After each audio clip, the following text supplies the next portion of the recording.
Hi folks, it's Pastor Dave Deckard from Shepherd of the Valley Lutheran, and this video is about Black Lives Matter. Now already we have kind of an issue because obviously I'm not black and neither are most of the people in this video. But it's not our intention to present ourselves as the experts educating the universe. Instead, we want to respond to some folks in our community who have asked the question, wait a minute, don't all lives matter, especially to God? Well, they may, but there's a reason that our church is saying Black Lives Matter, and that's what this video is about. We're going to present a little skit that shows some of those reasons, and then we're going to make way for Jordyn Robinson, who is also a member of our congregation, and we want to uplift her words and her thoughts as central. Stop sweeping towards me, you useless jerk. Ow! Stop! Why? Aren't we brothers? Unfortunately, you don't belong in this family. You don't matter. Boys, what's going on here? Nothing. Dad, do I matter? Why would you ask that? Just answer it. Do I matter? Of course you matter. All my sons matter. Dad, you don't think he matters more than I do, right? Well, no, I mean, parents don't play favorites. You all matter, okay? What do you think you're doing? Back of the line. Yeah, back of the line, punk kid. Whoa. Why do I always have to be last? That's the way it's supposed to be. Yeah, back of the line. Boys, dinner time. Dad, why am I always in last? I'm sure you're not always last. He's exaggerating. Okay, enough. Son, if this is an issue, why don't you just move up? Dad, that's not fair. I thought you said you loved all of us, that we all matter. All right, okay. You do all matter. You took 2 steps forward, that's great. You, 2 steps forward, come on. You, 2 steps forward, 2 steps forward. There, now you're all closer. Can we please eat? But I'm still... Eat, just eat. Dad, do I matter to you? Son, all my children matter. No, I need to hear that I matter. Me. Son, we need to stop. I already told you that all of you matter. That should answer your question. Now, please, can we eat? Stop trying to get in front of us. You want Dad to put you first and the rest of us down. Yeah. Whatever. Ha! Spoiled brat. Now, I think we can all agree that we want Dad to do a little better job here. Even though he may have meant all children matter from his heart, it did nothing to correct what was happening to his son or the systemic injustice that was going on in his family. Instead of fixing the problem, his words cemented the problem in. So why don't we rewind and see if we can do better? Stop sweeping towards me, you jerk.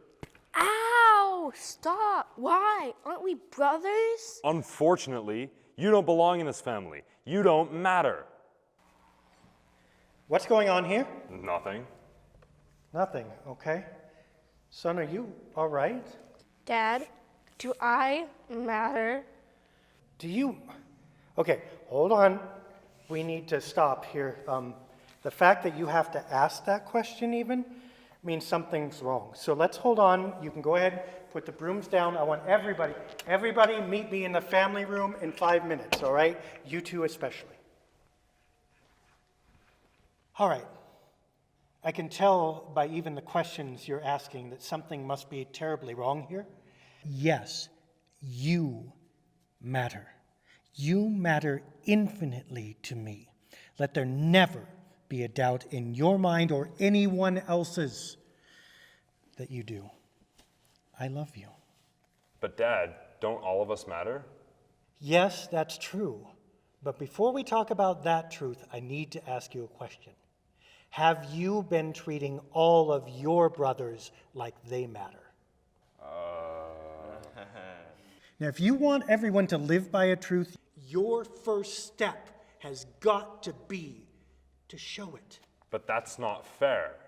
Let me tell you a story that happened in the Bible that Jesus explained to people like us. There's a father who had 2 sons. One son always acted right. The other one said, "Forget this," and went off into a foreign country and did all kinds of things that weren't great.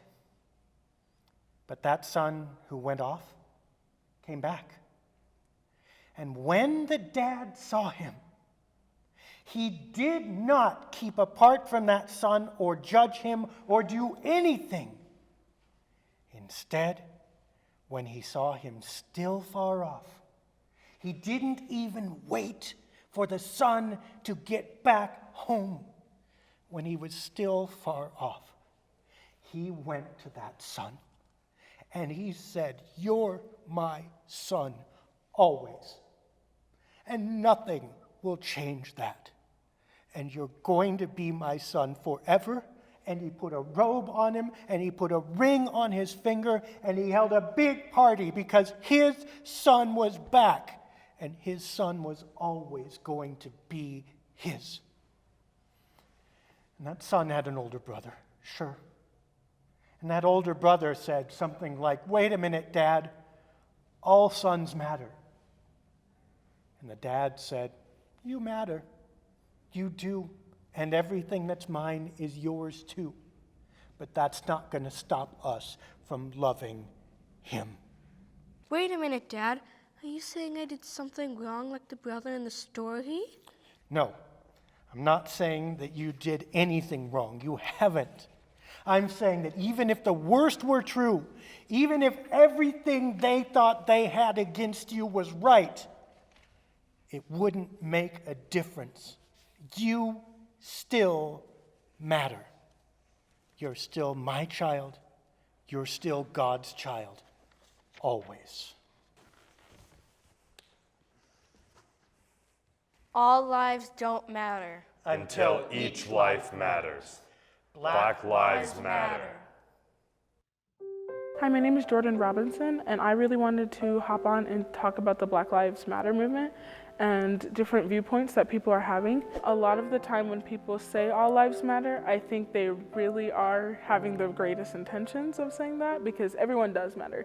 But right now, the Black community is the one that's suffering. And I feel like when we say all lives matter, it's really disqualifying those feelings of those Black lives and the movement that we're really trying to portray. For example, what I like to use is that when a kid gets hurt on a playground, every kid's not gonna get a Band-Aid. That kid needs the Band-Aid because they are the one that's getting hurt. Comparing it to the Black Lives Matter, the Black community is suffering. So we want to put the Band-Aid on that Black community, get them equal, start treating them the way that everyone should be treated. So all lives do matter.